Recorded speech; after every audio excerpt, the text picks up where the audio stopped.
Anyway, so that's enough of the housekeeping. Now the really cool part is to introduce this incredible speaker. So Professor Sir Colin Humphreys, and that's a pretty amazing title. And thanks very much for coming to New Zealand. And the title of the talk, Science and Religion, Are They Compatible? I thought I'd just give a very brief intro. I'm not going to read the whole lot, it is online, just the sort of the main points. So Colin Humphreys, he's a fellow of both the Royal Society and the Royal Academy of Engineering. So in 2010, he was knighted for services to science. Sir Colin is a Professor of Material Science at Queen Mary University of London, Distinguished Research Fellow at the University of Cambridge, and a Fellow of Selwyn College, Cambridge. And he's developed a spin-off company, a new company, Paragraph, employs, which I thought this is very interesting, employs 21 people and has filed 8 patents. So its first product is a Hall effect sensor for measuring magnetic fields. Hopefully that may be even useful in space, we'll see. Of course, and is very relevant to this talk, the last sentence, in his limited spare time he writes on science and religion. So I'll hand it over to you, Colin, and take it away. Thanks very much.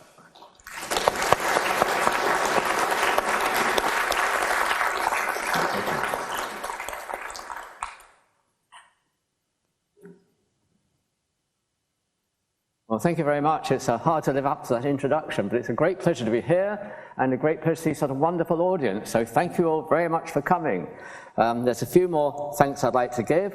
One is to Professor Jan Evans-Freeman, who's the Pro-Vice Chancellor of Engineering here, who proposed me to be this Erskine Visiting Fellow.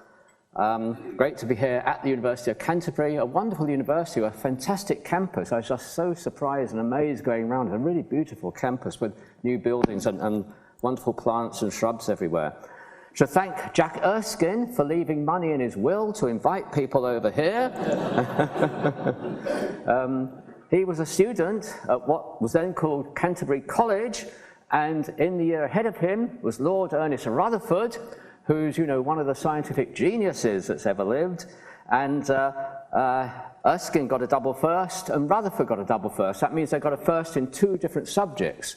So Rutherford was only the 5th person in the college to ever get a double first, and then Erskine was the 6th person a year afterwards.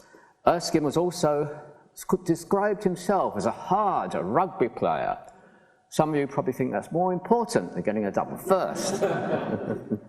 And then Erskine was one of the first scientific investors in the stock market. So he really took this seriously. I think if he realized he couldn't compete with Rutherford on science research. And so he was a brilliant mind, but Rutherford was absolutely outstanding. So he went in for the stock market, and every company he invested in, he knew in great detail, and he was therefore very successful. And then he left this legacy for visiting fellows to come to this university and also go out from this university. And he left this in 4 subjects: engineering, science, economics, and commerce. And so when I was invited to come here, I gave 12 lectures I could give to students about research and so on. And I didn't talk about science and religion as a lecture because I thought that wasn't really left in his legacy. But then someone who hopefully is in the audience asked if I could give a talk on this topic. And so I thought, that's wonderful, I'd be really pleased to do that. So that's why I'm giving a talk on this topic. I haven't spoken on this topic before, so it's a new lecture for me, and it's been a pleasure to prepare it. And I'm mainly going to talk about science and the Christian religion. A lot of what I'll say will be relevant to science and religion in general, but I'll specify the Christian religion for specific examples, because I know more about that than about other religions. So I'm going to talk, this is the outline of the talk. I'm going to start by talking about science and talk about the origin of the universe, and then our fine-tuned universe, and then move on to the topic of the lecture, which is relevant to this, which is, are science and religion compatible? And then talk about what is truth, what is scientific truth, what is Christian truth. Why are we here? What can you do from science? What does science have to say about why we're here? What does Christianity say about why we are here?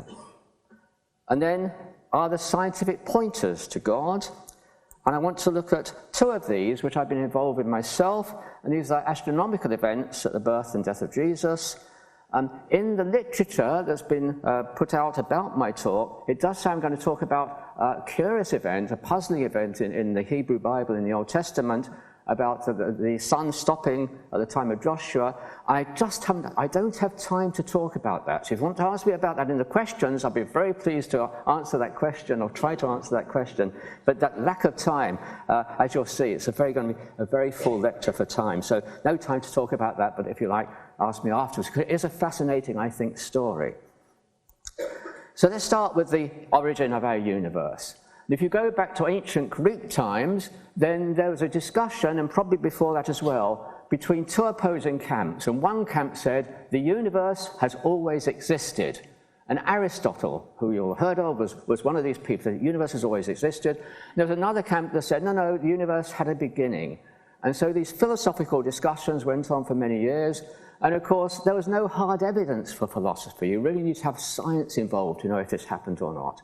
And one of the people more recently, perhaps the first person who gave a scientific argument that the universe has always existed, was Fred Hoyle, and this was called the steady-state theory of the universe. And he proposed this in 1948, and he had a very scientific argument for that. And then before that, an astronomer and a priest called Georges Lemaitre is usually credited as the first person who said the universe had a definite origin, and to give real scientific reasons for this, he published a paper in Nature, which is a leading scientific journal, in 1931. And so from these sorts of dates, from 1931 onwards, scientists have held debates with scientific reasons for the universe never having a beginning, always existing, or having a beginning. And as time has gone on, the winning side, as it were, has been that the universe did have a beginning, because the evidence increasingly points that way.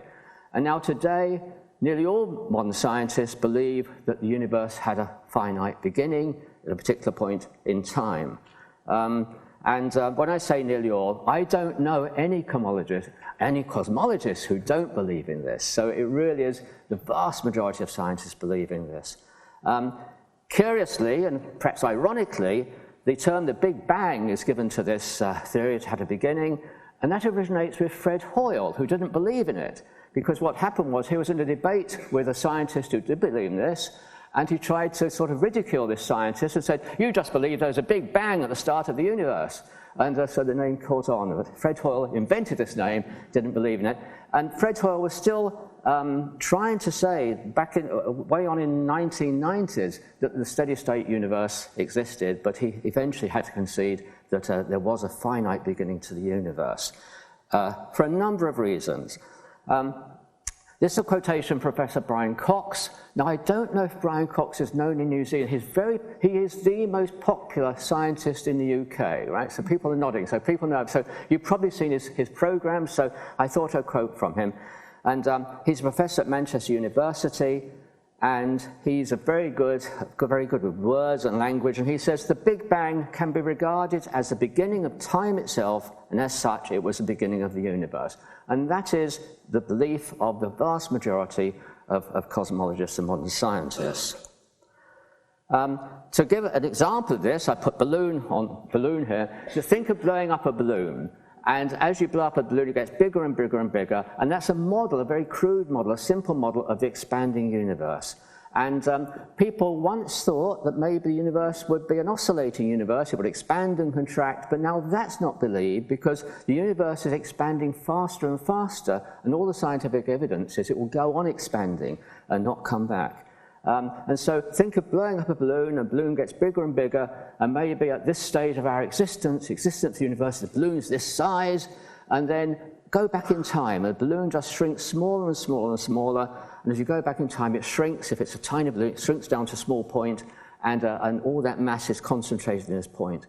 And so if you shrink the expanding universe back in time, it shrinks back to a point of incredible density, incredible mass. And that's the belief of scientists for the origin of the universe. Increasingly, when we look at our expanding universe, we find the universe is extremely fine-tuned. So this is from Stephen Hawking, his famous book, best-selling book, but also a book which few people have read, A Brief History of Time.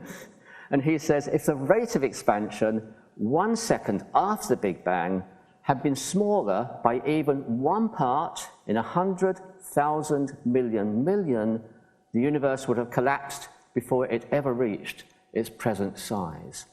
So these big numbers are really hard to comprehend. Let me just say that again. We're looking at a number which is precise to 1 part in 100,000 million.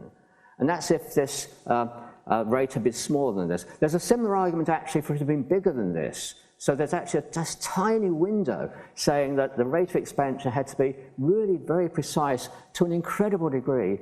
Otherwise, we wouldn't have a universe here. We wouldn't be here today ourselves, right? So that's one argument for a fine-tuned universe.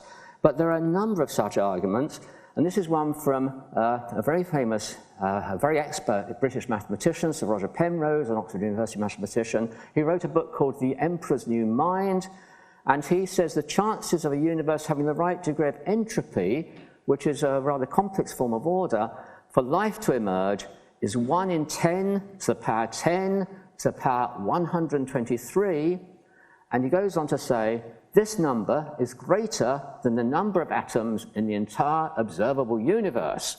So if you try to write down this number, you put down 1, 0, 0, 0, 0, 0, 0, 0, and so on, you can't write it down because there aren't enough atoms in the universe to write it down. Whenever you write on a piece of paper with ink, you're depositing atoms on this piece of paper, and there just aren't enough atoms. This is just a vast, huge number, and this is the chances of our universe having the right degree of order for life to emerge. And it's not a figure at all plucked from the air. This is a result of a really detailed calculation that is done. So our universe is really very fine-tuned. And the more we look at the universe, the more fine-tuned we find it is, and scientists now talk about extreme fine-tuning because of that. And this is Stephen Hawking again. The discovery relatively recently of the extreme fine-tuning of so many of the laws of nature could lead at least some of us back to the old idea that this grand design is the work of some grand designer. And what's also interesting is this extreme fine-tuning, it's modern science that's revealed it. It's been revealed in the last 40 years. It wasn't known to previous generations. So your parents would not have known this. Parents of today's scientists would not have known it. So the last 40 years, it's modern science which has revealed just how extremely fine-tuned our universe is. I come from Cambridge, so I know Stephen Hawking. I've actually spoken with him, and he's died a few years ago, well, very recently, and just this brilliant scientist. Another brilliant scientist, Sir Martin Rees, who was the Astronomer Royal. He may still be the Astronomer Royal, and this is what he says about the fine-tuning. Mathematical laws underpin the fabric of our universe, not just atoms, but galaxies, stars, and people.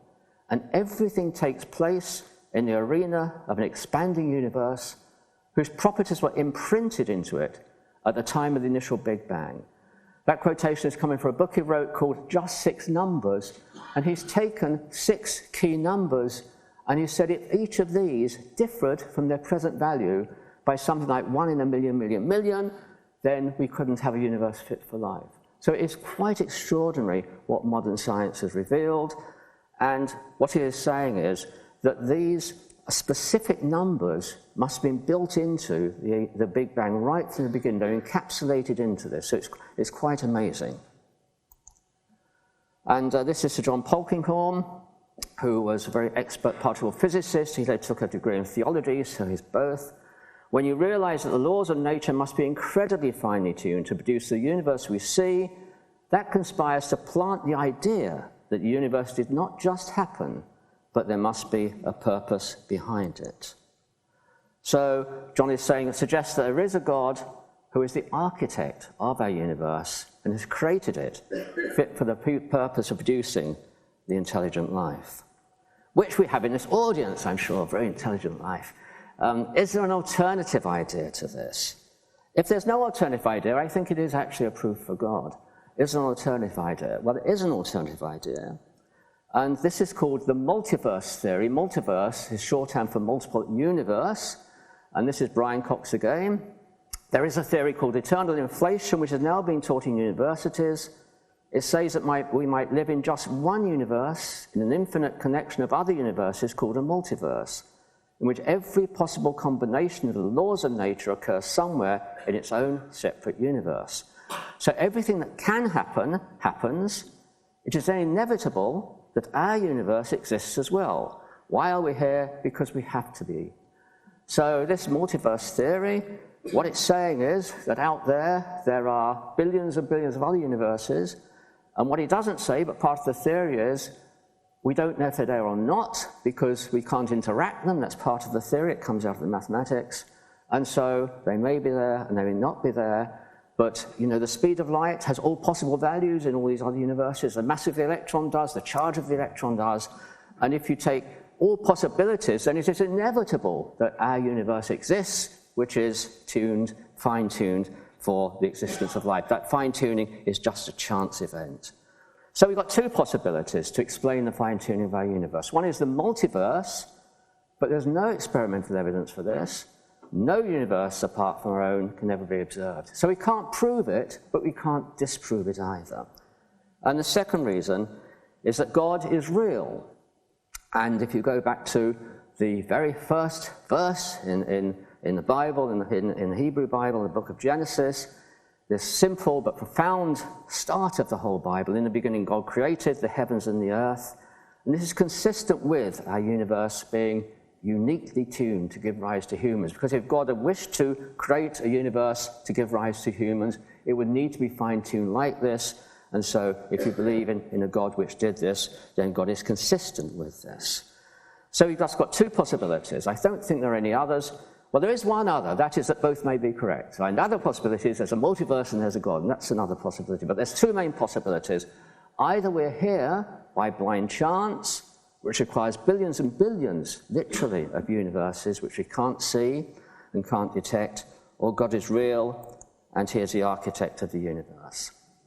This is another quote from Arno Penzias, brilliant physicist, got the Nobel Prize, and he discovered the cosmic microwave background. If you don't know what it is, it's very important, but it's really important for cosmology. And Arno Penzias says, some people are uncomfortable with the purposefully created world. To come up with things that contradict purpose, they tend to speculate about things they haven't seen. And he said that in 1995.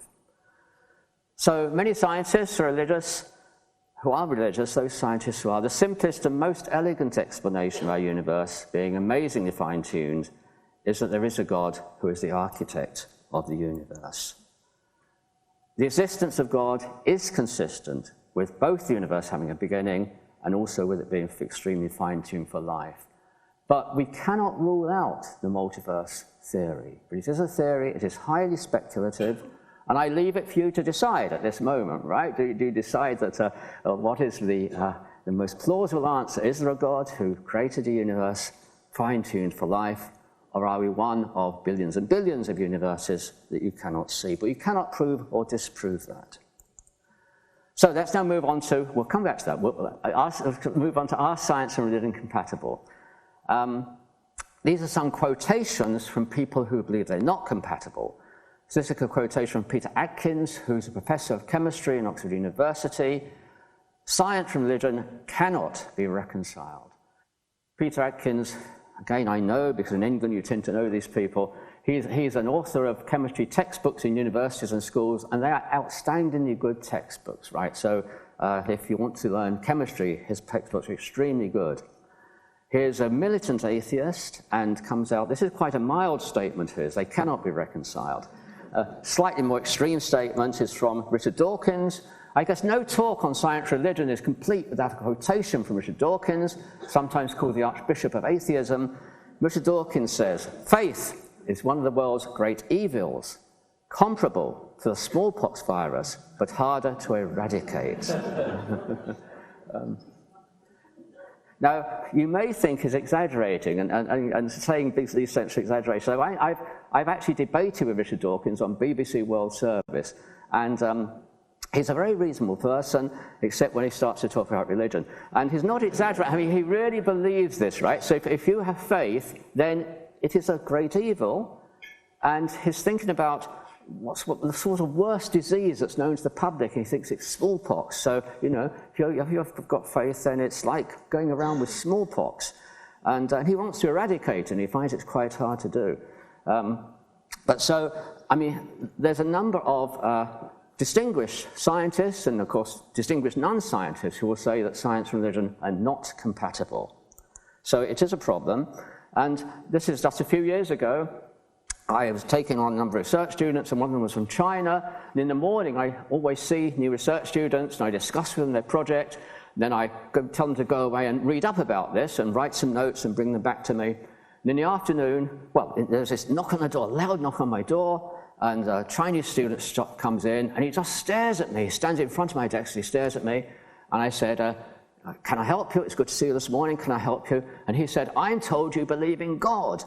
And I said, you sound surprised, are you? He said, I'm very surprised. And I said, why are you surprised? He said, because in China we're taught that if you are a scientist, it is impossible to believe in God. And I said, would it surprise you to know that many scientists do believe in God? And he said he'd be extremely surprised.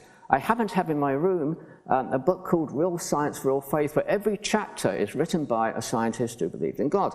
And so I said, would you like to read this book? And he said, yes, I would. So I gave it to him, and he took it away. But, I spoke, it is true that in China, in schools, in universities, there's just this teaching that if you're a scientist, it is impossible to believe in God. So many people in the world will believe that science and religion are not compatible. So is this true? So let's have a look at it in more detail. So for starters, what is truth? And I think this is an important statement, that scientists and Christians have at least one thing in common. We are both seekers after truth. And I think the fact that you're here in this room is great. We're all seekers after truth. And so what is truth? It's a question that Pontius Pilate asked to Jesus. What is truth? So there's all sorts of different truths that people categorize. I'll just say a few of them. One is there's quite a lot of people, particularly arts people, I should say. I think science and engineers don't believe this, but arts people believe in relative truth, that it's called relativism, sometimes called postmodernism, that all truth is relative. So if you believe something, that's fine, it's true to you. If I believe something, that's fine, it's true to me, but there's no absolute truth. And of course, some truth is relative. But it's hard to believe that all truth is relative, and I'll give some examples in a moment. So that's a belief of some people. Donald Trump has introduced the phrase alternative truth. Perhaps a code word for lie. Then there's post-truth. We live in a post-truth generation where people cherry-pick facts and come to whatever conclusion they desire. Scientific truth. I think most scientists and engineers will say it really does contain objective truths. Sometimes we get things wrong, of course. So if you go back in time, people believed that the sun went around the earth, and that was a very reasonable belief because they saw it every morning. The sun rose and went round the earth and set in the evening, so that was a very reasonable thing. But when you do a scientific analysis, which people like Copernicus and Galileo did, you find that actually the earth goes around the sun. And scientists are unlikely to change their mind on that, right? Because all the evidence fits, huge amounts of evidence. Or gravity. I will, if I have one, take a coin out of my pocket. Right, this is an English 50p piece.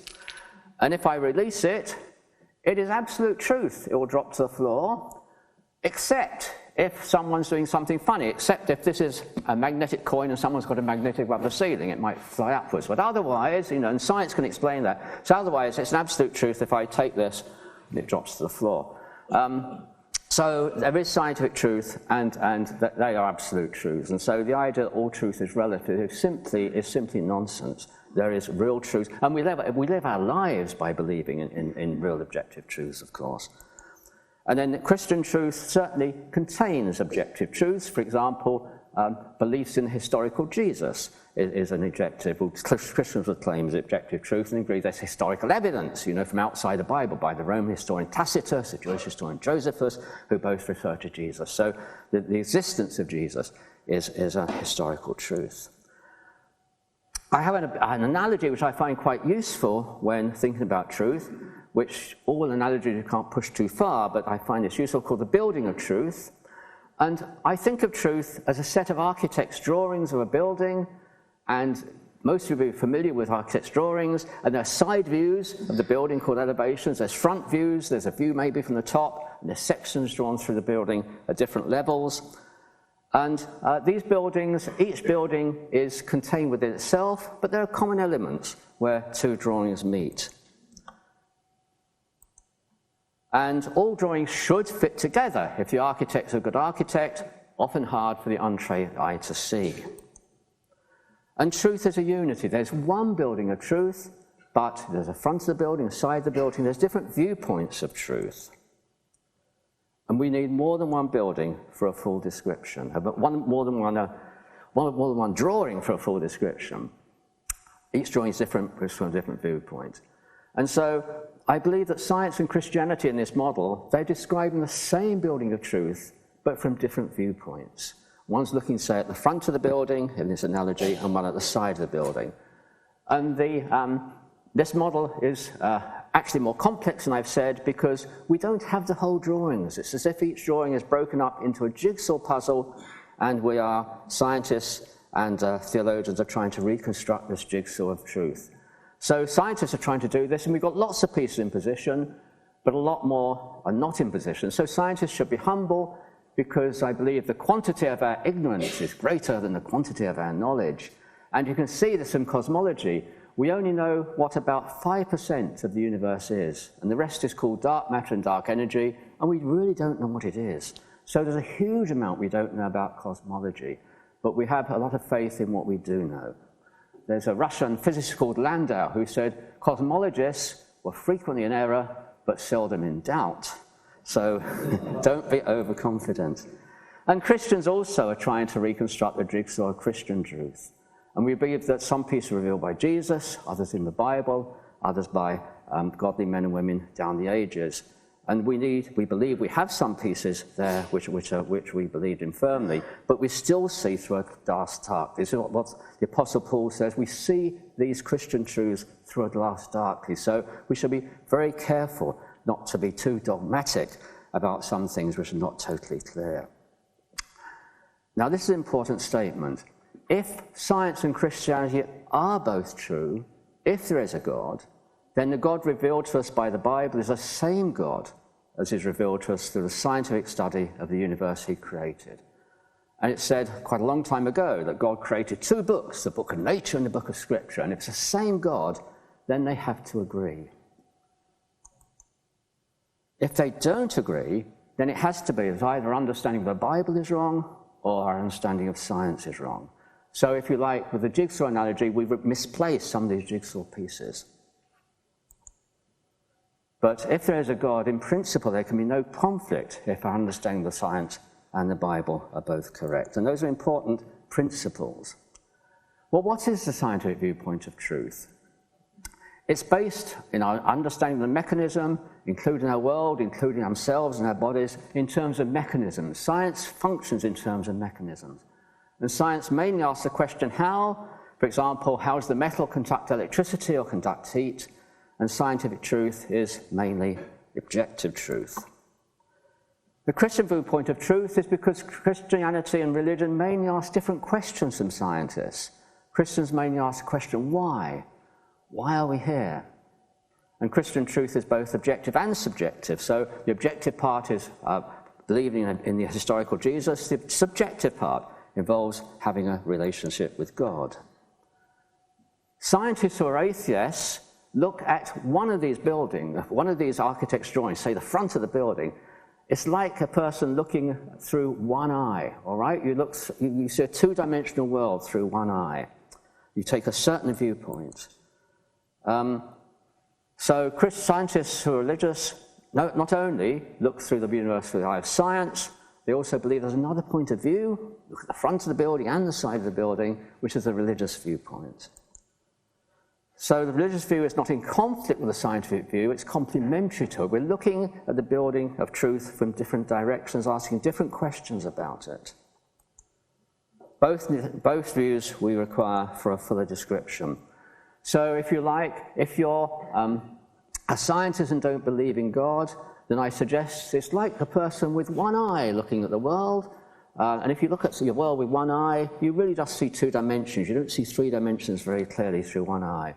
And I would say the same is true actually of Christianity. If you're a religious person, you ignore science, then you're missing out on a fuller description of the world. It's like, again, looking at the world through one eye. And for a fuller description, you want to look through both eyes. Right, so why are we here? Let's look at the scientific view of why we're here. So scientists do ask mainly the question, how? But they also ask the question, why? And these are some scientists asking the question, why? Stephen Hawking: we are just an advanced breed of monkeys on a minor planet of a very average star. This is Richard Dawkins again. The universe we observe has precisely the properties we should expect if there is at bottom no design, no purpose, no evil, no good, nothing but blind, pitiless indifference. God stands out in the universe as the most glaring of all superfluous sore thumbs. And so he has a beautiful writing style. But, you know, we've just said that the universe has the hallmarks of design. Anyway, let's go on. This is a Nobel Prize-winning physicist, Steven Weinberg. The more the universe seems comprehensible, the more it also seems pointless. And you see, if you believe in a multiverse, which I say is a possibility, then what you deduce from that is we are here purely by chance. There's billions and billions of universes out there, and we happen to be on the one which is there for life, but it's just a chance event. And so it does seem rather pointless. This is Lawrence Krauss, who's an American cosmologist, also writes popular books. The universe came into existence and may fade out of existence without purpose, and certainly without absolute center. The future is indeed bleak. So this is the problem with the multiverse theory, that if you look at the implications, then we're here purely by chance, there's no purpose, and we're here just by a random chance event, and we happen to be in this universe which is suitable for life. The Christian view is very different. The Christian view is that there is a God who created the universe specifically so that it would have life on it. So we're not the purpose of blind faith or random chance, and indeed humans are the pinnacle of creation in this Christian viewpoint. So the Christian view is a message of love and hope and purpose. And here's some words of Jesus: I have come that you may have life, life in all its fullness. So Jesus is saying, I really want you to have a superb life, a living life. What am I trying to say? A life which is really full of love and joy and peace. Is what Jesus is offering. And come to me, all you who are weary and burdened, and I will give you rest. And another quite famous verse in the Bible: for so God so loved the world, he gave his one and only Son, that whoever believes in him shall not perish but have eternal life. So this life is for this world and for another world which exists afterwards. So it's a very positive message of hope and of purpose. So let me just move on now. Look at my watch. I'm going to move on now to the last part of the talk, to ask, are there scientific pointers to God in the Bible? So the designed universe, as it were, the universe, fine-tuned universe, is a possible pointer to God. Are there others? And if we go back to New Testament times, then Jesus was there, and if you believe it, he was healing the sick and raising the dead, and they clearly were. If you're living there, and if these miracles happened, they clearly were a pointer, a sign that Jesus had special properties, special powers, and he was who he claimed to be. It supported that. And when the multitudes followed Jesus, I'm sure part of them went for the preaching, but a lot of them went for the miracles themselves, because they attracted them to someone who they saw could indeed be the Son of God. It's very difficult for science to investigate these miracles today to see if they really happened, but are there things which science can investigate? And so that's what I've spent some time doing, and looking at remarkable events recorded in the life of Jesus that modern science can investigate. And I'd just like to look at two of these. Each of these events should really take about an hour to go through, so I'll just skim through them very quickly if you don't have much time. And the first question is, was there a special star at his birth? This is known as the Star of Bethlehem. And the Star of Bethlehem, I think most people in the audience have probably heard of. It's very well known. It's on many Christmas cards. And there have been many attempts to solve it. And I've made one of these attempts, and my solution is deliberately published in an astronomy journal. This is Quarterly Journal of the Royal Astronomical Society, a paper called The Star of Bethlehem. So this was reviewed by astronomers before it got through. And this is a Christmas card. And if you look at this Christmas card, if the star wasn't there, no one would say it's a Christmas card. It looks like a rather New Zealand or English type village, covered in snow and stylized trees, and so it's just a normal card, but you put the star there, and people say, oh, that's the Star of Bethlehem, that's a Christmas card. So Star of Bethlehem's a really well-known logo, as it were. And the earliest account we have of this is in Matthew's Gospel, chapter 2, and it's a simple description, a sort of layman's type description of the star, but there's a lot of information in the story. So if you read Matthew's Gospel, chapter 2, then people called Magi, who are well known in the ancient world, they were astronomers, stroke astrologers, who predicted the future, and they originated indeed from the east. They originated from Babylon and Persia, and they saw this special star in the sky, which they believed heralded the birth of the King of the Jews. So they traveled to Jerusalem, and the Christmas carol said they followed the star, but Matthew's Gospel doesn't say that. They went to Jerusalem because they thought the star heralded the birth of the King of the Jews, who would be born in Jerusalem. And they asked Herod where this newborn king was, and Herod asked his wise men, and they said, in the Old Testament it says that the King of the Jews, or the Messiah, will be born in Bethlehem. So he sends them off to Bethlehem, and when they leave and go to Bethlehem, they see the star again in the sky, and the Bible says it went before them, and it stood over the place where Jesus was born. This is very hard to understand. How can a star possibly stand over a place? And this is a quotation from a very distinguished biblical, Catholic writer.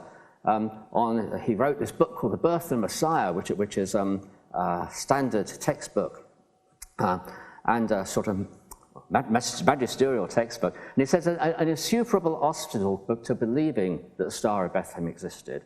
Then again, he has a great turn of phrase with his words. A star that rose in the east, appeared over Jerusalem, turned south to Bethlehem. So Bethlehem is due south of Jerusalem, so turned south to Bethlehem, and then came to rest over a house would have to constitute a celestial phenomenon unparalleled in astronomical history, yet it received no notice of the records of the times. So it's very dismissive, and it sounds very plausible. Since we're at the University of Canterbury, the Archbishop of Canterbury, the previous Archbishop of Canterbury, again was a great scholar. He again dismisses the Star of Bethlehem as something real. So not only non-believers don't believe in the Star of Bethlehem, but many Christian scholars don't believe either. So this is a sort of challenge. But you have to realize that these people who speak about celestial phenomena unparalleled in astronomical history, they're not actually scientists, and so maybe they're not getting the science right. So let's look into this in a bit more detail. So if we look at the story in Matthew's Gospel, then there are 4 characteristics of this special star you can identify.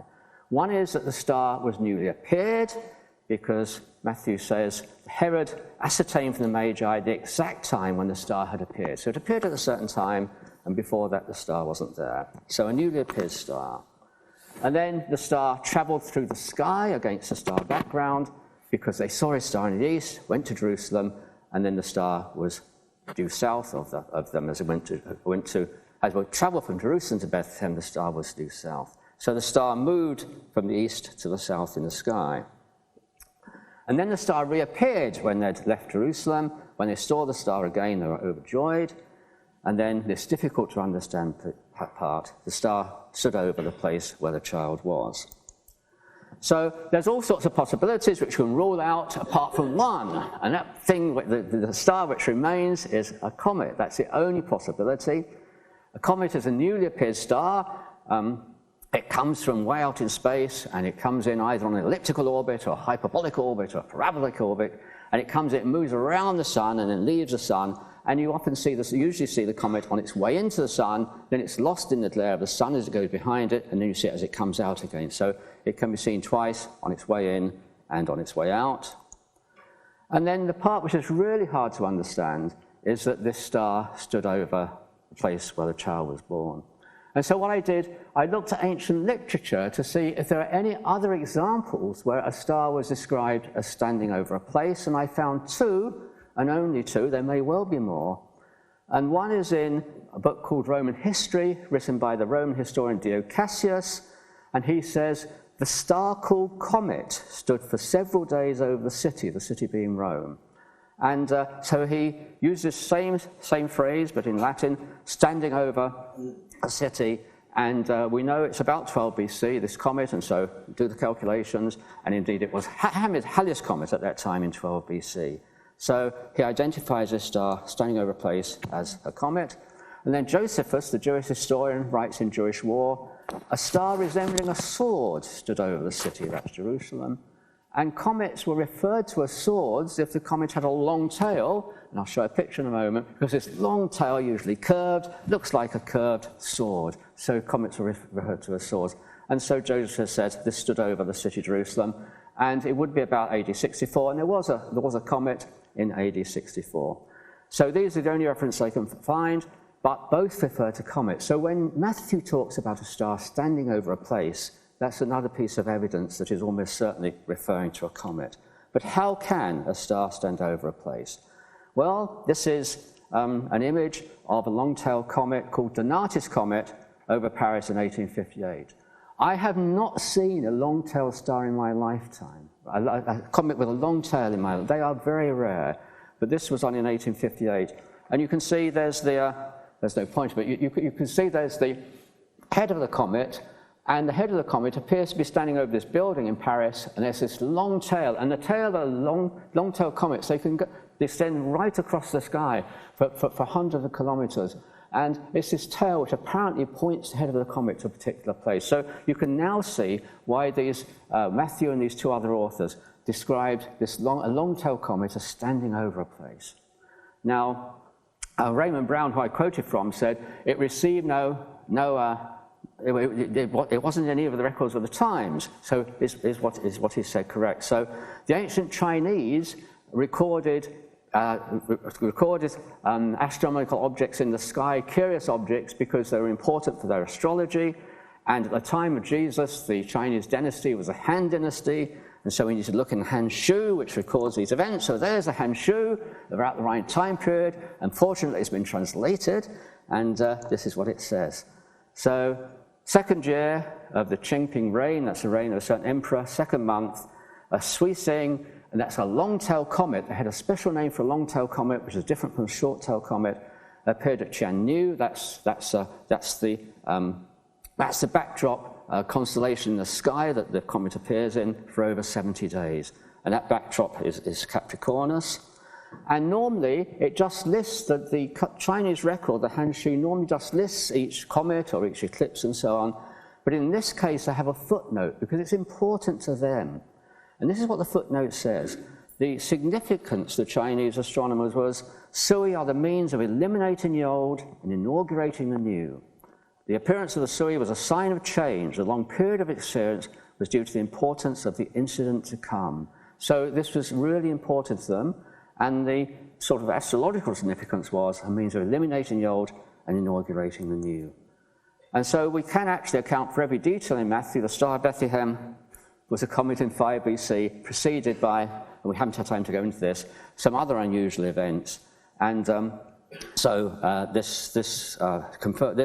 suggests that Jesus was born in 5 BC, which is probably the most likely year of his birth. We reckon now from year 0 when Jesus was born, but actually the person who first quantified, a Roman scholar called Dionysius Exiguus, people believe he made a mistake of 5 years in his calculations, and so Jesus being born in 5 BC is an extremely plausible year. So the appearance of this spectacular comet, the birth of Jesus, a chance coincidence, or is built into the creation of the universe. Let me just be very, very quick skimming through this and we'll finish.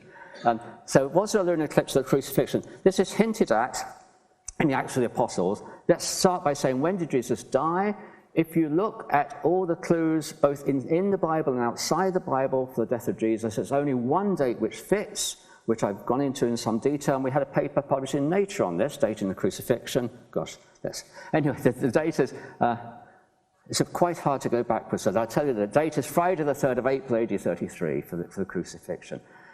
This is this paragraph in the Acts of the Apostles where Peter is giving a speech on Pentecost, at the time of Pentecost, and Peter's quoting from an Old Testament prophet Joel, and he's saying an astonishing thing, that the disciples are speaking apparently in different languages which are understood by the different people who are there for this Jewish feast of Pentecost.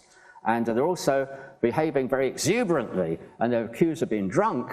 And Peter gets up, he says, people aren't yet drunk. He says, it's the 3rd hour, it's just 9 o'clock in the morning, and the pubs aren't open. He said, this is the fulfillment of an Old Testament prophecy made 500 years ago. Just a remarkable claim. This is what was spoken by prophet Joel 500 years ago. In the last days, God says, I will pour out my spirit on all people. I will show wonders in the heavens above. The sun will return to darkness and the moon to blood before that great and glorious day of the Lord shall come, when everyone who calls on the name of the Lord will be saved. So what is meant by this? So he's referring to recent events. He says this is what was spoken by prophet Joel. The sun will return to darkness refers to the 3 hours of darkness of the crucifixion. The moon turned to blood appears to refer to the crucifixion before that great and glorious day, which is the resurrection. So the moon turned to blood is an event which Peter is saying fulfilled prophecy, and it's something which occurred at the crucifixion. And here's a statement from the New Census Apocrypha, which says that Jesus was delivered to him by Herod, a number of other people. At his crucifixion, the sun was darkened, people lighted lamps from the 6th hour to the evening, the moon appeared like blood. And that's a fragment from the Apocrypha. It may be a forgery, but it's a forgery. Then there's a tradition that the moon appeared like blood.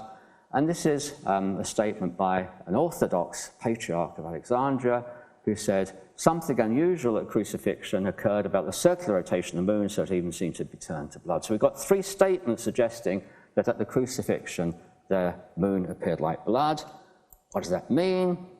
Well, if you're a scientist again, you know that the moon turns blood red at a lunar eclipse. That's because the moon is in the Earth's shadow, and the Earth's light which falls upon it is red light, and that's reflected back to us, so we see the moon as red.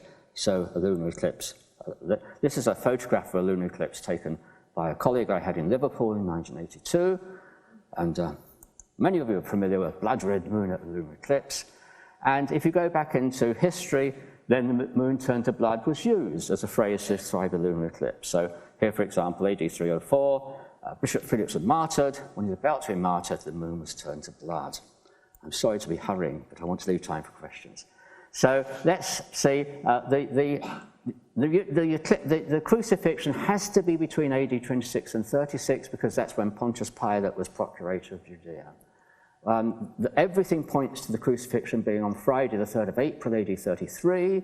So let's ask, was there a lunar eclipse visible from Jerusalem in this period, AD 26 to 36? And so we do the calculations, and we've only been able to do these calculations with the required accuracy in the last 40 years again.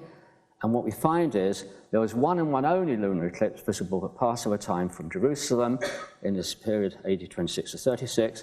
And that was on Friday the 3rd of April, AD 33. So there was definitely an eclipse on that date, which is the only possible date which satisfies all the evidence for the crucifixion. So we're almost there now. And this is the calculated eclipse. It occurred at moonrise, so the moon rose eclipse over the Mount of Olives. So this is a simulation of what the eclipse looked like. So we're almost finished now. Does modern science point to God? So modern science have revealed the universe is extremely fine-tuned for life to exist. The options are we're here by chance, or else there is a God who designed it for a purpose. Then we've looked at a couple of events in the Bible, and there are more you could look at, but these 2 we picked out. There was a spectacular comet at the birth of Jesus, and there was a blood-red lunar eclipse on the evening of his death. So again, these are either chance coincidences or consistent with Jesus being the Son of God. Any one of these separately could just have been chance, but when you take them all, the 3 of them together, then the chances on them being chance, as it were, when you take them all together, is really very, very small. So these are the conclusions. I suggest science and religion are compatible. Faith in God and faith in science can be combined in one worldview, where we're looking at the truth about our world, but from different viewpoints and asking different questions about it. Our finely tuned universe, the comet at the birth of Jesus, and the lunar eclipse on the evening of his crucifixion, they are consistent with the Creator God and with Jesus being his Son. And just a final challenge of a loving God may exist. Have you considered finding out more about him? And that's the end of my talk. Thank you very much.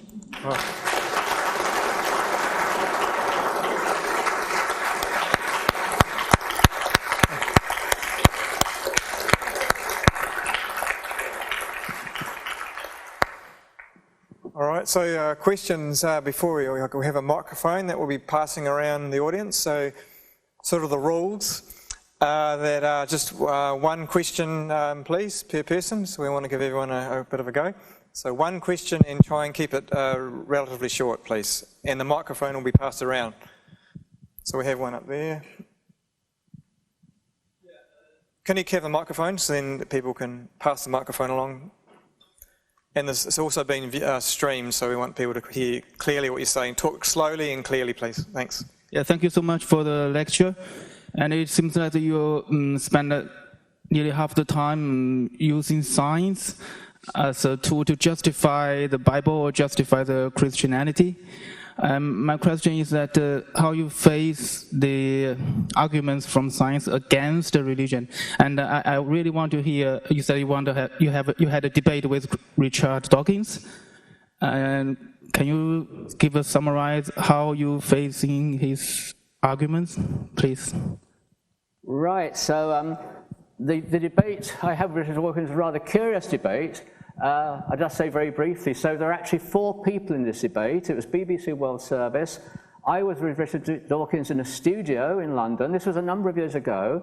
And the third person was an archbishop in York at the time, Archbishop of York at the time. The fourth person was a Roman Catholic person in Rome at the time. And so we had this debate. And Richard Dawkins said something rather curious. And he said, a living dog is more important than a human fetus, right? Which is a rather strange thing to say. And he was sort of taken apart by, I sort of kept quiet for this. He was taken apart by Archbishop of York and by the Roman Catholic person in Rome. And he walked out and he left the studio. So that's what happened on that occasion. That's just answered your question, but it was a rather curious incident. And he clearly realized he said something which was extremely strange and foolish, if you like. And so he just walked out of the studio then. Question there? You mentioned about universe and multi-universe. Oh, excuse me, can you just speak into the mic so everyone can hear clearly? Yep, speak clearly into the mic. Yeah. You mentioned about universe and multi-universe. Do you think that multi-universe could exist without a designer, without a God? It's only shifting that question to one dimension. Yeah. All right. So you are right. So you then have to say, if there is a multi-universe, you're quite right. Who made the multi-universes? So you're sort of shifting the question. That is right. Yes. But I think some scientists will say that it's possible to create a universe out of nothing. So Lawrence Krauss says this, and again, it's very hard to believe. What he says is that. It gets quite technical, but there's something called a quantum vacuum in which you have fluctuations, and so he says even though there's nothing there, you can have fluctuations in this nothingness, and they can build up, and you can get a universe emerging. And that's extremely hard to believe, actually. And in fact, it's actually not nothing. It's a quantum field of particles, and you need the laws of science and everything there. So sometimes we'll push this back further, but at the end of the day, you have to say who did start it, who kicked it all off. Yeah, but thank you for your question. Just on the same theme, doesn't multiple universes contradict the definition of what a universe is? Well, yeah. I understand what you're saying. I'm trying to defend scientists here where I actually don't believe this. But what the scientists will say is that if you look at the mathematics, then all sorts of universes seem to be possible, and so there may be this multiple number of universes which we cannot see and which we cannot interact with.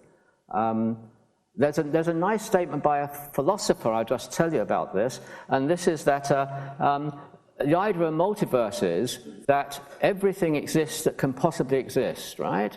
So if you can say God possibly exists, then he argues God must exist in one of these multiple universes, right? If all possibilities.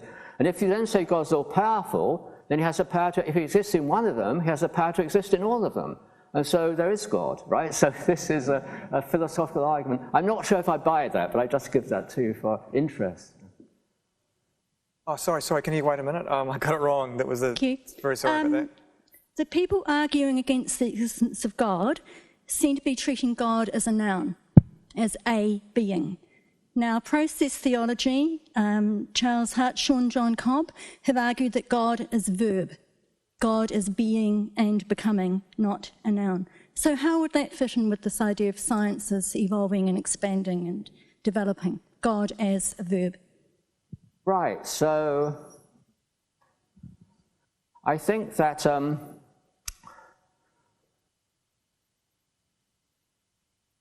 it's hard to, right, so I think it's hard to think of God as anything other than, so to start with, right, when we think of God, the sort of picture people have in there is God as a man, but God has no sex, right? But the idea, but Jesus said that no one has seen the Father, but he has come to reveal the Father. So when we look at Jesus, then Jesus is the sort of human form of God, and I think you can. God has many properties, and he may be, if you like, I would say that God is a noun and a verb, right, if you like. And Jesus is a sort of human form of God, if that helps. Doesn't the multiverse provide underpinnings of theories of some of the quantum effects? So there are recent scientific suggestions that that we can actually interconnect between these multiverses. The interactions of particles at infinite distances, that can't be explained by the rather mechanistic, old-fashioned universe that you're describing, I don't think. Right, I think I know what you're saying. I think so it is slightly, I think, okay, so we're getting quite scientific here, right? But the idea is that you can have a single particle, say a photon, which is a single particle of light, which can effectively split into two photons. Oh, that's not what I want to say. Right. So you can have what's called quantum entanglement. So you can have you can split a photon, and a bit of it, if you like, goes off in one direction, a bit goes on the other direction, and they can travel apart an infinite distance, but they can still interact with a speed greater than the speed of light. And so this is really quite hard to understand. And the idea is that you sort of have, it goes off into a different world when it does this, is one idea. It's slightly different, I think, from a multiverse idea, but I think this may be what you're referring to. But I think my understanding is that the multiverse theory is such that you cannot actually interact with it, and you cannot say if it's there or not, if other universes are there. But yeah, it gets quite technical, but thank you. Yep. If there is a God that created this universe that's been here for, it's widely agreed at 14.75 billion years or something, how long had God existed before the universe was created? And what was he doing? Okay, yeah. I think if you knew the answer to that, it would be a very good book. Yes, thank you. So, yeah. I think all we can say is that it's very hard for us to see what happened before our universe started. And scientists will believe the origin of time, is with the origin of our universe. But interesting question, thank you. And there's this question here in the front. Thank you. Obviously, as a Christian, you have no trouble reconciling science and your faith, but there are many Christians who would teach very assertively that the earth is very young and that most scientists are badly mistaken. How would you answer them? Right. No, thank you. No, That's a good question. I was actually, my parents were young Earth creationists, who I think you're referring to, and I was brought up like that. I would say two things. One is that Christians disagree on certain things, and scientists disagree on certain things, and they're all well-meaning and well-intentioned. I believe that evolution is a way that God chose to create our world. I believe there's a lot of evidence that our world is not young, as you're referring to, but these other people sincerely believe that. And so there are disagreements, but my belief is that there's quite a lot of evidence for evolution, and that is what's the mechanism that God chose. The young Earth is quite hard to defend because, for example, radioactive dating goes back quite a long way. And if you believe in a young Earth, that's very hard to square with radioactive dating, for example. So that's where I stand. Thank you. I believe it was Christopher Hitchens who said, it's not really that amazing that we live in a universe that we can live in. It would be more amazing to live in a universe that we can't live in. Why do you find that? How can you not understand that? How can you not believe that is the case? It's so simple, it's so true. But, right, you say it's hard. Okay, would I say it again? Because you're saying that it's hard to believe you could live in a universe that you can't live in. Yeah. Yes. Yeah. It would be more amazing if there was a God that could do anything, where we live in a universe where we couldn't live in. Right. But almost by definition, you can't live in a universe you can't live in. Exactly. So we live in a universe where we can live in. That's not amazing. That's nothing unusual. It's not amazing. That's how it happens. And we talk about how fine-tuned the universe is. Well, that's a simple fact. Yes, it is fine-tuned. But so what? We live in a universe where it's fine-tuned. Big deal. And there's no God in that at all. Great, Carl, I think we better move on to the next. Thank you very much. And I would just say that when you look at, I understand what you're saying, but you look at cosmologists who increasingly find just how fine-tuned our universe is, and the chances of it being so fine-tuned are just enormously against it, right?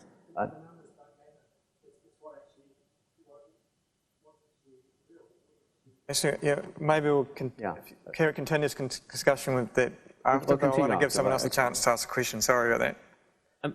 We talked a lot about beginning and start, but I would be interested, who made God?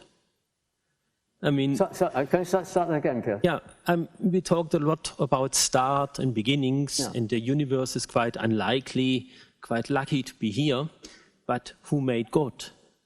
He's such an amazing being, and he comes from where? From nothing.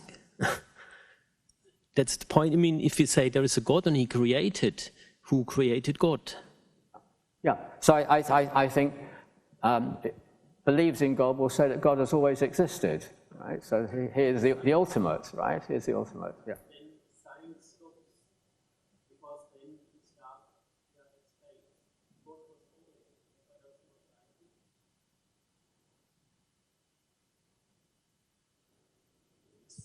Unlikely the universe is here, but it's likely for an almighty being that it exists just out of nothing,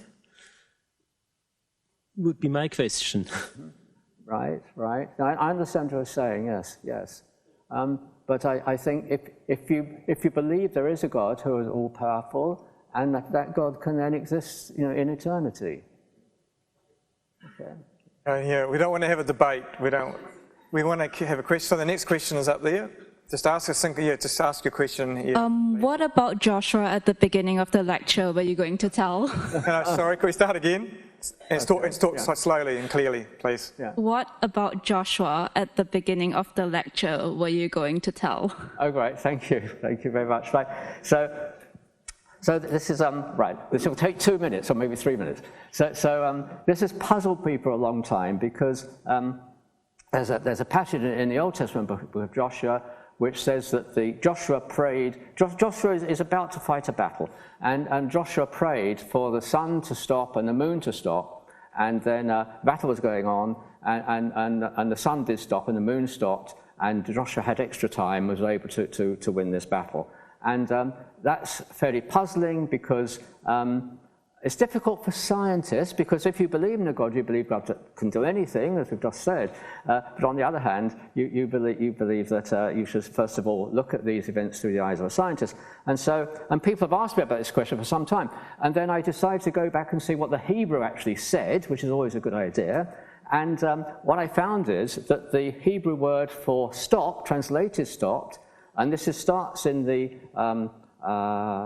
King James Bible, and all modern versions follow this. The Hebrew word, though, actually means silent, and it's translated like that. It can mean stopped, it can mean silent. So if the sun's silent, what does this mean? It stops doing what it... If I'm silent, I stop talking, all right? And if the sun's silent, then it stops doing what it normally does, it stops shining. And so I thought, gosh, can this actually mean the sun stopped shining instead of the sun stopped moving? Because all translations assume it means the sun stopped moving. So I then spoke to a very distinguished Hebrew expert in England called Professor Alan Millard, and I said, do you think it's plausible that this Hebrew actually means the sun stopped shining, not the sun stopped moving? And he said, Colin, he said, good idea, but this was said 100 years ago by a Princeton linguist, and this Princeton linguist was called Wilson. And he said, not only should it be translated, it's a mistranslation, it's the sun stopped shining, and the sun was eclipsed. He said, if you look at Babylonian cuneiform texts, the words they use for solar eclipses has exactly the same root as this Hebrew word, which has been translated "stopped moving." It actually, so in the Babylonian text, it means the sun stopped shining for solar eclipse. So I then followed this up and worked with an astronomer, and we back calculated solar eclipses, and there's a solar eclipse at just the right time for Joshua to be there fighting this battle. So I think this is an example where science can help our biblical interpretation. And this is, if you like, the translators of the Bible were not scientists, and so they saw this word stopped, the sun stopped, and they immediately thought, oh, it means the sun stopped moving, instead of thinking the sun stopped shining. So that's my explanation of this, and actually that explanation fits linguistically very well. And also there is a solar eclipse, and if you believe that, this gives you a fixed marker date for Joshua entering the land of Canaan, and then a fixed marker date for the Exodus from Egypt. So, and I published this in a journal a couple of years ago, so it's quite a recent. I deliberately again published in an astronomical journal to get the science actually, reviewed by scientists. So it's fairly recent, but it's a very interesting story. So thank you for asking it. Great, thanks a lot. Yeah. What was Dawkins' explanation for the Big Bang? I don't know. I mean, I imagine Dawkins must believe in the Big Bang because the science is so clear. I would think that Dawkins believes in the multiverse, but I really don't know. That would be my guess. Yeah, it's good. We should find out. I mean, Dawkins normally writes about biology, but yes, it'd be good to know that. Thank you. Well, how about Stephen Hawking then? Did he believe in the Big Bang? So Stephen Hawking believes in the Big Bang, but he believes in multiverses. Oh, right. Yes. Yeah, I don't think there's any. Yeah, we've got a question down. Pass that down.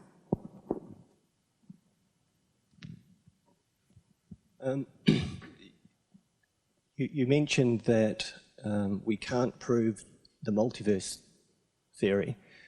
Do you think that we also can't prove there's a God? And that therefore leads me to ask the question, a second question, I'm sorry. All right, it's okay. And that is, a lot of Christians, and it was actually in one of your slides, said that if you don't believe in God, you will not be saved. And what do they mean by that? Right, so yes. Well, thank you. So, so the question is, the main question is, do I think you can prove there's a God?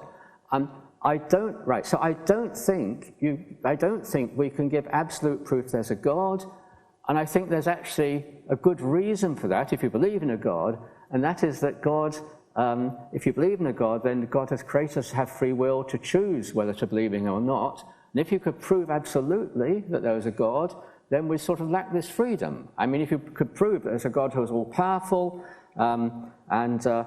you'd be quite foolish not to believe in that. So I think you cannot absolutely prove there's a God.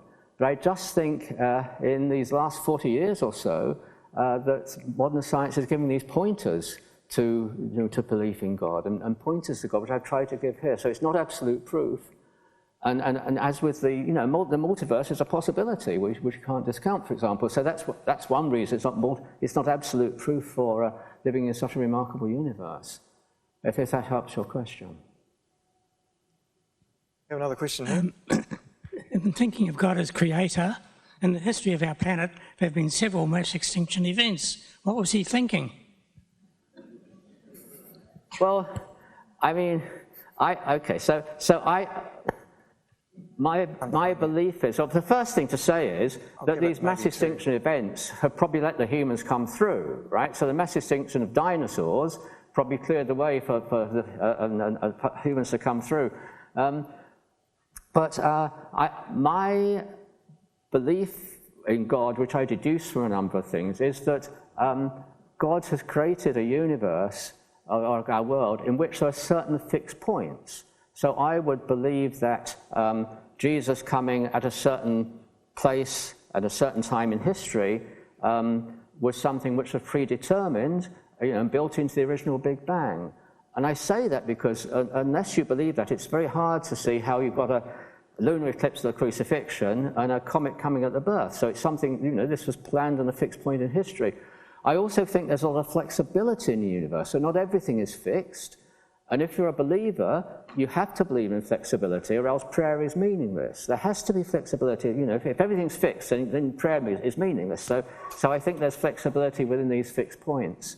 And if that helps to answer your questions of certain catastrophes and so on happening.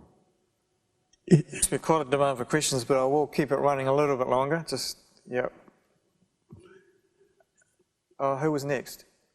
I'm not sure. You were close? Yeah, just very quick. Which one? Me? Okay. Yep. Very quickly. Is God not just a figment of our imagination? Instead of saying in the beginning God created man, if we put it round t'other way, in the beginning man created God.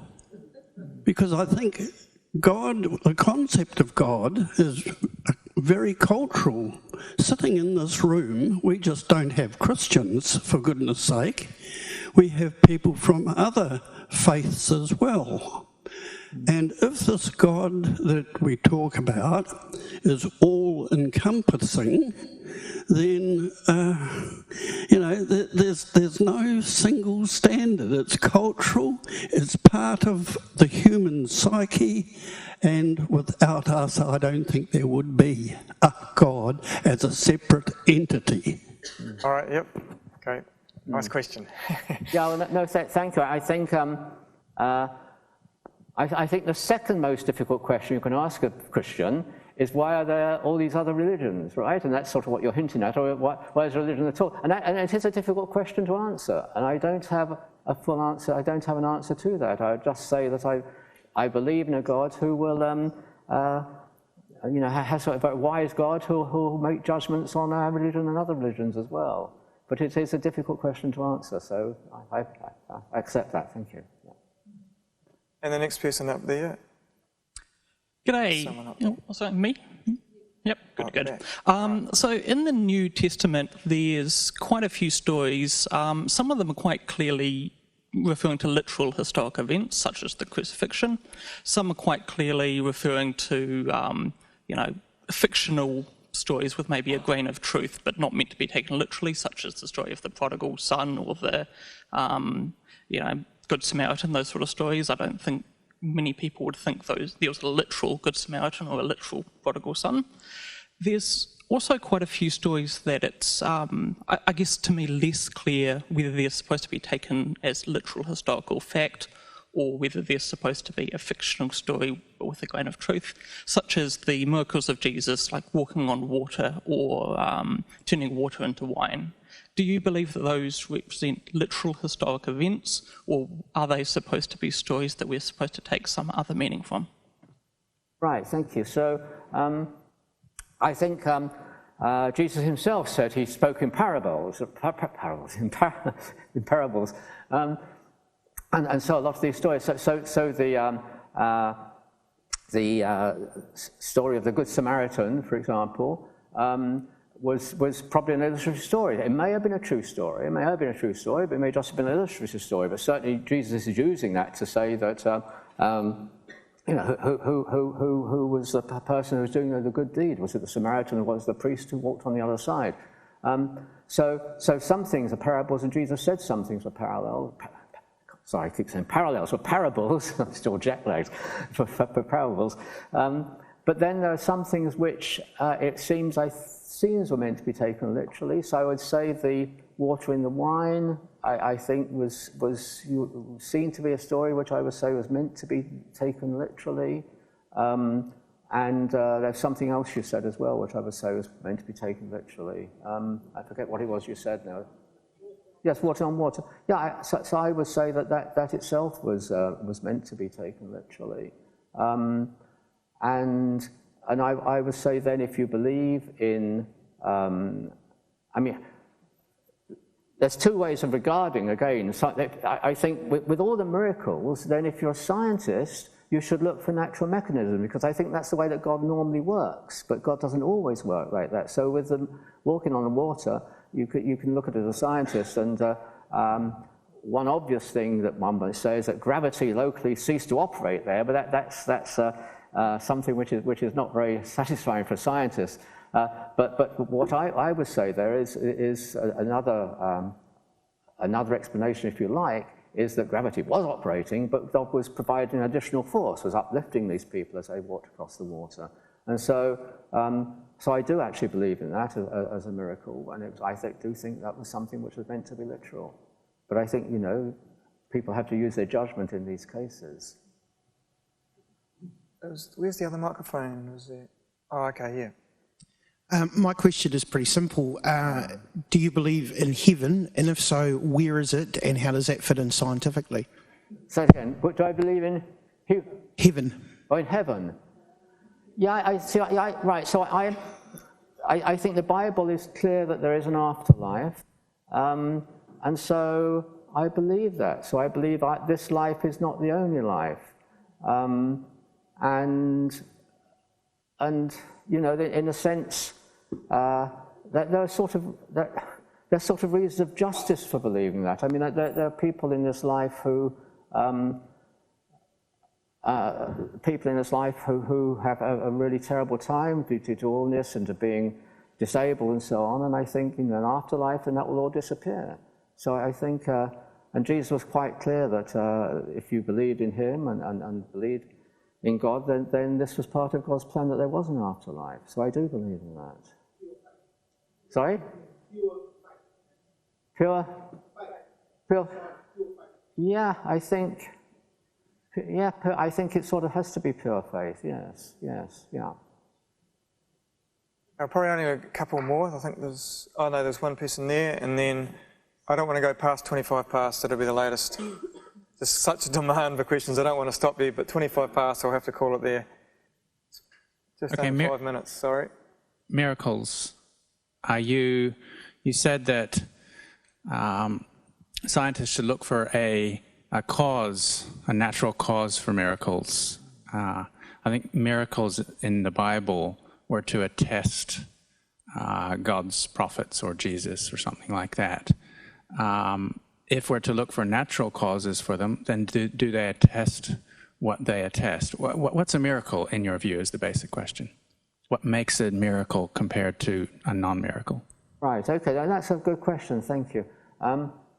And I'll just come to, just finish my reply to this person, because I think, some things are pure faith, which I believe in, but the whole, my belief in Christianity is based on certain events which, and as I've tried to say here, these are events which have some basis, some scientific. I mean, there was a lunar eclipse on the most probable evening of Crucifixion. We can calculate that, and that's an extraordinary coincidence, if you like, or else it was something which was planned. So it's not blind faith. So the faith I have is based on certain incidents and the reasons I believe in. But I believe in heaven may well be pure faith. Now, to come to the miracles question, right? So a popular definition of a miracle is an event which breaks natural laws, if you like. But I think, as a scientist, you should also always look at miracles which you can always see if they're scientific mechanisms. And I'll give you an example.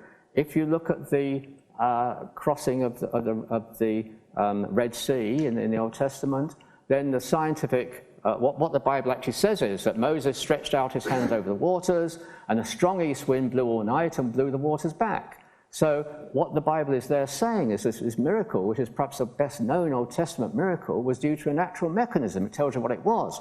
And a strong east wind which blew the waters back. And we now know that that is a possible mechanism. It's called wind set down. So if there's a glass of water here, fill it to the brim, and you blow across the top of it, water goes out the other side, and that's the force of your breath on the water.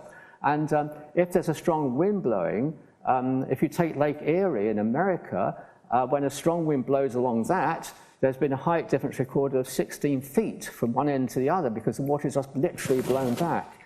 And so there, you can now understand the scientific mechanism behind this. So that there are a number of miracles in the Old Testament in particular where it is actually clear that they've got scientific basis of them. I've written a book called The Miracles of Exodus, in which I argue that all the miracles recorded or most of them in the book of Exodus have scientific mechanisms, and I give those scientific mechanisms in that book.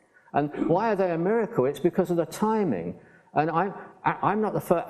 Aristotle said this first of all. He said that miracles had a natural cause, and how do you know they're a miracle? By the timing. So just when the Israelites were trapped by the Red Sea, then this strong wind blew, and it blew all night, and the waters forced back, and then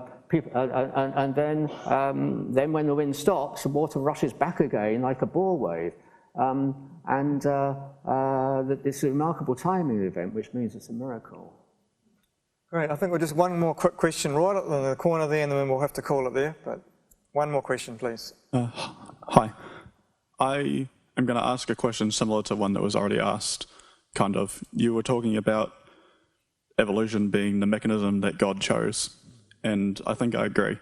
But to play devil's advocate, I was wondering what you thought of the idea that God and spirituality arise through an evolutionary process, and that we keep those ideas in our collective consciousness because the morals that we get from them help our collective survival instinct and sort of guarantee our continued existence. And that could explain other religions and cross-cultural religions as well. Right, so I would say that I mean, in lots of countries of the world, many countries of the world, then there is a belief in a God and a supernatural being, and so that maybe is implanted somewhere into human evolution. That may be the case. That doesn't mean to say it's right or it's wrong, but it's there, and it may be implanted in there. I'll just give out. Well, I just think the answer to your question about miracles again. There's Augustine, who is an early scholar. He actually said that no miracles are contrary to nature. He says if we think they are, we don't understand about nature. So what he would say to update that, he would say no miracles are contrary to science. If they appear to be, because we don't know enough science yet. When we know more science, we'll say they're not contrary to science. So Augustine was saying that all miracles are miracles of timing. Now, I actually don't believe that myself, but I believe a lot of them are. I don't believe all miracles are. I believe a lot of them are miracles of timing. All right, I think we're a good place to leave it, but that's, yeah, fantastic talk, and thanks very much to the professor, Colin Humphreys.